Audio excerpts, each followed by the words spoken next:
বেলেঘাটায় আগ্নেয়াস্ত্র সহ ধৃত এক, কোমরে গোঁজা তার আগ্নেয়াস্ত্র। আগে ছবিটা ভালো করে দেখায়। সোশ্যাল মিডিয়া থেকে এই ভিডিও পাওয়া গিয়েছে। এই ব্যক্তির নাম সমরজিৎ দত্ত। অস্ত্র সহ তাকে ধরা হয়েছে। কিন্তু এই ব্যক্তির রাজনৈতিক পরিচয় কি জানেন? তিনি বিজেপি কর্মী। ছবি দেখাচ্ছি আপনাদের নিউজ 18 বাংলায়, যেখানে বিজেপি নেতা সজল ঘোষের সঙ্গে তার ছবি। আর এই ব্যক্তি আগ্নেয়াস্ত্র দেখিয়ে মহিলাকে যৌন নিগ্রহের চেষ্টা করে। তড়িঘড়ি পুলিশে খবর দেন মহিলা। তারপরেই বেলেঘাটে আগ্নেয়াস্ত্র সহ পাকড়াও এই ব্যক্তি সমরজিৎ দত্ত। কথা বলবো আমাদের প্রতিনিধি রৌনক রয়েছেন সঙ্গে। রৌনক, এই যে ব্যক্তির ছবি আমরা দেখছি সমরজিৎ দত্ত, তার ছবি আমরা দেখছি সজল ঘোষের সঙ্গে। তিনি একজন বিজেপি কর্মী, কিন্তু সজল ঘোষ তো গোটা বিষয়টা অস্বীকার করছেন কার্যত। তার সঙ্গে কোনো যোগ, তার বিজেপি কর্মী হিসেবে পরিচিতি।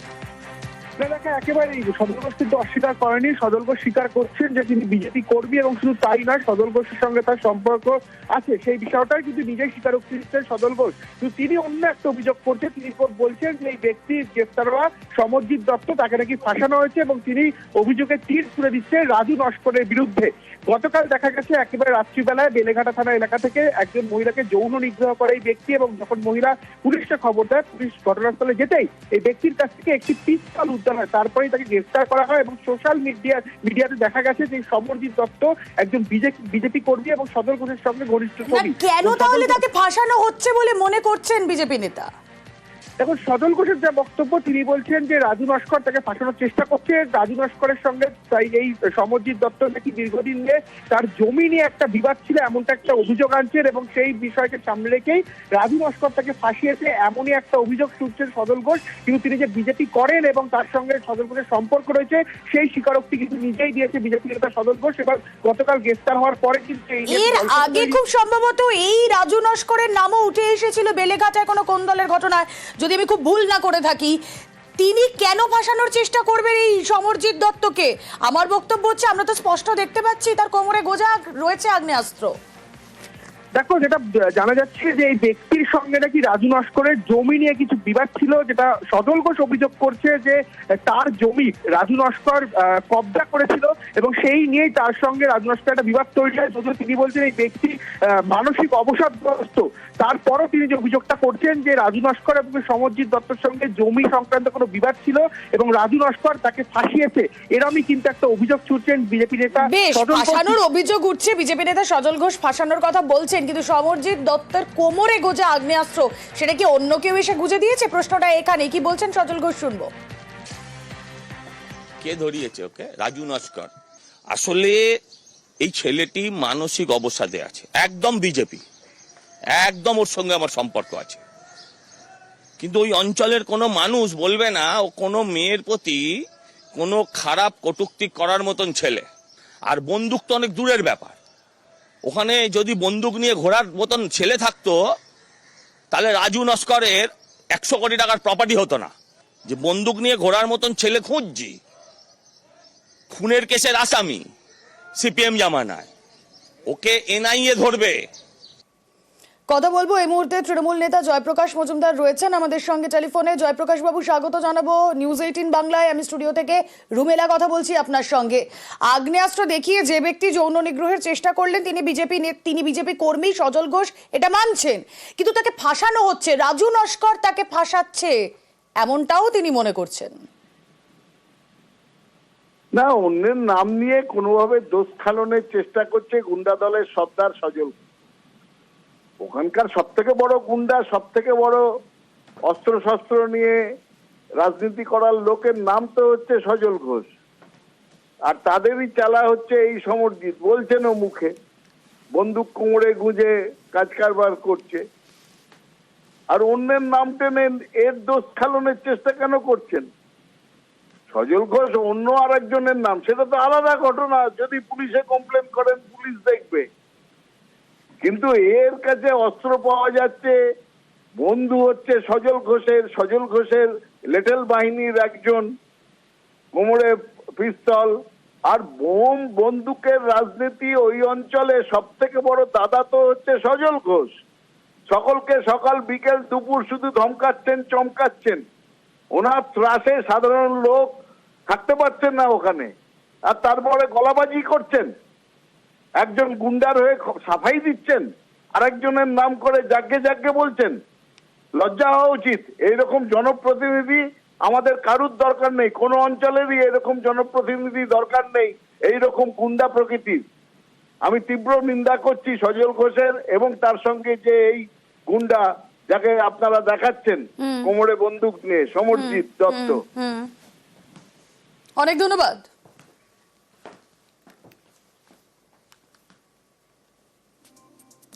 আর এবার যে খবরের দিকে নজর রাখবো, আসুন একবার দাদাগিরির ছবিটা দেখাই। দাদাগিরি করছেন যিনি, তিনি বিজেপি বিধায়ক। বিজেপি বিধায়কের দাদাগিরিতে তুলকালাম। স্কুল পরিদর্শকের অফিস এটা, সেই অফিসে ঢুকে চেঁচামেচি করছেন বিজেপি বিধায়ক। আমার অভিভাবক উনি কত বড় ডিআই সেটা আমি আজ দেখতে চাই। এখানে ডিআই নেই, কেউ বলতে পারবে না যে ডিআই আছে। আমার সঙ্গে কথা বলে বেরিয়ে গেলাম, একটা গভর্নমেন্ট অর্ডার এখনো দিতে পারছেন না। দেখুন এখানে সব ফাঁকা। এই জায়গায় 40 মিনিট ধরে আমাকে বসিয়ে রেখেছে।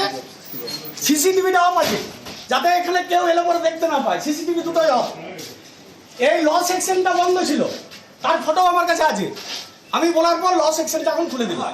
এদের কাজই হচ্ছে ফাইলগুলোকে আটকে রেখে বিভিন্ন অবজেকশন দিয়ে সেখানে শিক্ষককে হয়রানি করে সেই শিক্ষকের কাছ থেকে টাকা নিয়ে ফাইল ক্লিয়ার করা। একজনও কেউ কথা বলবেন না, দেখুন কেউ কথা বলবেন না। ডিআইয়ের কাছে ছিলেন না স্যার। ডিআই কোথায় গেলেন? ডিআই স্যার এসডিও স্যার কিছু তো বলেন। হ্যাঁ তাহলে আমাকে আপনি তো ছিলেন যখন আমার বলবেন যে আপনি বাইরে বসুন, তাহলে আমি কতক্ষণ বসে থাকবো? বিধায়কের বিরুদ্ধে দুর্ব্যবহারের অভিযোগ, দুর্ব্যবহারের প্রতিবাদ অন্য কর্মীরাও করেছেন। দাদাগিরির অভিযোগ অস্বীকার করেছেন যদিও বিজেপি বিধায়ক। কথা বলবো, প্রিয়ব্রত প্রতিনিধি রয়েছেন আমাদের সঙ্গে। প্রিয়ব্রত, আমরা দেখলাম যে বিজেপি বিধায়ক তিনি চিৎকার চেঁচামেচি করছেন, কেন করছেন? তার বিরুদ্ধে অভিযোগটা কি? দেখো, সেকেন্ডারি যে স্কুল পরিদর্শক, সেই সেকেন্ডারি স্কুল পরিদর্শকের অফিসে যান তার নিজস্ব পিএফ এর লোন সংক্রান্ত একটি বিষয় নিয়ে, এবং সেখানেই তার অভিযোগ যে ডিআই এর সঙ্গে তিনি দেখা করেন, ডিআই তাকে বাইরে বসতে বলেন এবং তিনি বেরিয়ে চলে যান। দীর্ঘক্ষণ তিনি না আসাতে এবং এই গরমে তার বাসার উপরে ফাঁকা ছিল না, এবং সেই অভিযোগ তিনি করছেন যে কেন এই ধরনের ব্যবহার করা হয়েছে। মূলত যেটা তার অভিযোগ যে তিনি বিজেপি বিধায়ক, সেই কারণেই তার সঙ্গে এমন অব্যবহার। শুধুমাত্র যে তিনি বিজেপি বিধায়ক এমন নন, তিনি সালসরা যে রামপুর বিবেকানন্দ বিদ্যাপীঠে সেখানে কর্মশিক্ষার শিক্ষক, এবং সেই শিক্ষক সুলভ আচরণ তিনি করেননি, একদম মাথায় করে নিয়েছেন এই অফিসকে। পরবর্তীকালে যখন সেখানকার কর্মীরা তারা প্রথমে বুঝতে পারেননি, হকচকিয়ে যান। পরে অবশ্য তারা বিধায়কের মুখোমুখি হন এবং তখন বিষয়টি বুঝতে পারেন, কিন্তু তাকে যেভাবে আচরণ করা উচিত একজন বিধায়ক সহ শিক্ষকের, সেই আচরণ না করার জন্য কিছুটা হলেও প্রতিবাদ জানান তারা। পরবর্তীকালে বিধায়ক দাবি করেন তিনি কোনো অসভ্য ভাষায় গালিগালাজ করেননি, তিনি কোনো অবৈধতামিও করেননি, তিনি এসেছিলেন নিজস্ব কাজে। সেই কাজ ডিআই সাহেব না করে দেওয়াতে তিনি এই ধরনের ব্যবহার করেছেন। অন্যদিকে ডিআই এর যেটা বক্তব্য, ডিআইকে তিনি ফোনেও ধরেছিলেন, সেখানে তার বক্তব্য জরুরি তলব করা হয়েছে জেলা শাসকের পক্ষ থেকে, সেই কারণে তাকে বেরিয়ে যেতে হয়েছে। ডিআই যে কাজ তাকে দিয়েছেন সেই কাজ। একজন শিক্ষকের কাছ থেকে, একজন জনপ্রতিনিধির কাছ থেকে এই আচরণ অত্যন্ত দুঃখজনক, এবং আমরা অত্যন্ত বেদনার সহিত জানাই এই আচরণ মোটেই কিন্তু কাম্য নয়। উনি বিধায়ক হিসেবে যেভাবে এসে পরে পরিষেবা নিতে চাইছেন জোর জুলুম খাটিয়ে, এর জন্য আমরা প্রতিবাদ জানাই। সরকারি অফিসে ঝামেলা করে সরকারি কর্মচারীদের কাজে ব্যাঘাত সৃষ্টি করা, এটা একটা আইনত দণ্ডনীয় অপরাধ। যে অবিলম্বে বিধায়কের বিরুদ্ধে ডিএম এর কাছে কমপ্লেন করা হোক, দরকার হলে থানায় কমপ্লেন করা হোক, কারণ উনি এখানে এসে এখানে ডিআই অফিসের স্টাফদের অসম্মানিত করেছেন, তাদের নিয়ে বাজে কথা বলেছেন, ডিআই স্যারকে বাজে কথা বলেছেন, যে কাজগুলো একজন বিধায়কের কাছ থেকে, বিশেষ করে শিক্ষক বিধায়কের কাছ থেকে শোভা পায় না। কে দাদাগিরি করেছে আপনারা ভালো করে আপনাদের চোখের সামনে দেখেছেন, যে এখান থেকে পরবর্তীকালে ফোন করে সেখানে কারা সরকারি কর্মচারী সেটাও জানি না, সিসিটিভিটাকে বন্ধ করে রাখা হয়েছে। আপনাকে তো প্রতিবাদের জন্য তারা তো একজন এলেন, প্রতিবাদ করবে, গাইজোর দেখাবে। সব অফিসগুলো নেই এখন ওরকম করছে পার্টির ইয়াতে। কেন মনে হচ্ছে এটা করছে তারা এইসব বিরোধীদের কন্ট্রোল করার জন্য। কিন্তু আমি আমার বিশ্বাস আমি আমার যিনি অভিভাবক বিধানসভার স্পিকারকে আমি বিষয়টা জানিয়েছি, এবং উনি বিষয়টাকে ভালোভাবে অনুধাবন করবেন, আমি লিখিতভাবে জানাবো। পঞ্চায়েত প্রধানের বিরুদ্ধে দুর্নীতির অভিযোগ। ঝাড়গ্রামের খারবান্দি পঞ্চায়েতে দুর্নীতি, অভিযুক্ত বিজেপি জোটের নির্দল প্রধানের বিরুদ্ধে কাটমানির অভিযোগ আর নিয়ম ভেঙে অর্থ কমিশনের টাকা খরচ। প্রধানের বিরুদ্ধে অভিযোগ পঞ্চায়েত সদস্যের। কথা বলবো, রাজু প্রতিনিধি রয়েছেন, আরো বিস্তারিত জানাতে পারবেন রাজু। দেখো, প্রথমত বলে রাখি, এই পঞ্চায়েত প্রধানের বিরুদ্ধে একাধিক দুর্নীতির অভিযোগ তুলছে এখানকার পঞ্চায়েত সদস্যরা। মূলত যেটা সেখানকার পঞ্চায়েত সদস্যরা বলছেন যে বিজেপির সমর্থনে এই পঞ্চায়েতে নির্দল প্রধান হয়েছিল। সেক্ষেত্রে সেই প্রধান যেখানে যে নির্দেশ রয়েছে, সরকারি যে নির্দেশ বা নিয়মাবলী রয়েছে, সেই নিয়মাবলীকে বাদ দিয়েই তিনি তার মতো করেই যা ইচ্ছে তাই করে যাচ্ছেন পঞ্চায়েত এলাকায়। সেক্ষেত্রে একাধিক দুর্নীতি রয়েছে, কোথাও ঠিকাদারের কাছ থেকে কাটমানি এবং কোথাও কাজ না করে সেখান থেকে সেই টাকা তুলে নেওয়া। এছাড়াও একাধিক দুর্নীতির অভিযোগ তুলছেন স্থানীয় পঞ্চায়েত সদস্যরা। আর এই বিষয়ে আমরা প্রধানের সাথে কথা বললে প্রধান গোটা বিষয়ে অস্বীকার করছেন। তিনি বলছেন তিনি সেই সব কাজ করেননি, মিথ্যা অভিযোগ আনা হচ্ছে। ইতিমধ্যে যেটা বিজেপি অভিযোগ করছে যে আমরা গত পঞ্চায়েত ভোটে এই সেশনের যে প্রথম থেকেই কিন্তু দুর্নীতিগ্রস্ত এবং সর্বক্ষেত্রে দুর্নীতি হয়েছে। আমরা এটা পরবর্তীকালে যখন বুঝতে পারি তখন আমরা অভিযোগগুলো করেছি।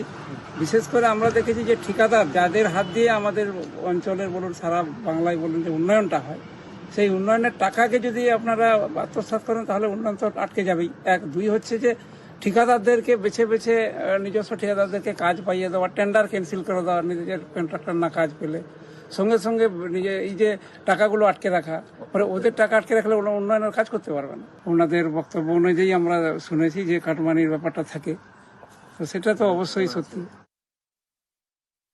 সদস্য থেকে একটা অভিযোগ পেয়েছি আমি খারবন্দি নিয়ে, এবং ওইটা তদন্তের জন্য দেওয়া আছে। তদন্ত চলছে, অনেকগুলো ইস্যু আছে। তদন্তের উপর আসার পরে কি উঠে আসে তার উপরে আমরা ব্যবস্থা